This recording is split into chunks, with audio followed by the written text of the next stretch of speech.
Welcome to Long Island and this TML Talk Game Day preview. Dan Dunleavy along with Greg Mill and the Leafs and Islanders. Toronto trying to bounce back from that effort against the Montreal Canadiens on home ice.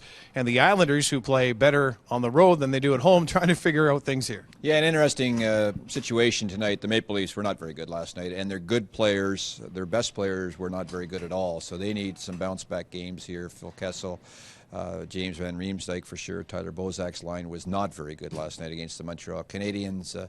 Dion Phaneuf on defense was on the ice a lot. I didn't mind his game all that much, but it's an interesting game tonight. I mean, the New York Islanders have struggled here at home terribly. However, they've been sitting waiting for the Maple Leafs. The Maple Leafs had a ridiculous travel night again last night, unfortunately for them, where they didn't get in until 3 or 4 in the morning.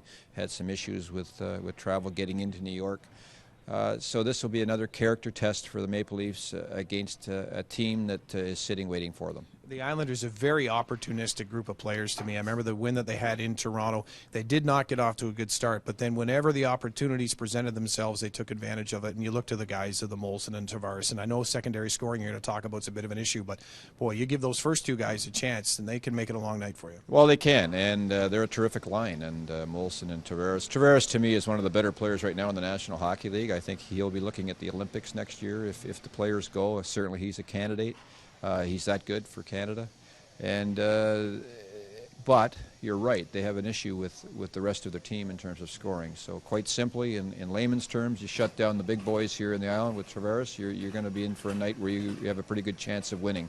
And you know, Randy Carlyle, even though he's on the road, will be playing the match game a little bit. One last quick thought here. Do you think we see James Reimer in? He was on the bench as a backup last night for Ben Scrivens. The option obviously is there now for Randy Carlyle. Yeah, I would guess not. We'll have to wait and see. Nothing's official here yet. But I would guess we'll probably see Scrivens again. I mean, there's a few more days rest coming up once after this game for the Maple Leafs. So why not give James Reimer a little extra time and then get him going next week. All right, Greg, thank you very much. And we invite you to join us for our Leafs Nation pregame show at 6:30 on Leafs TV. The puck will drop on Sportsnet with Greg Millen and Joe Bowen at 7. Yours truly and Jim Ralph will have the radio call on Sportsnet 590 The Fan.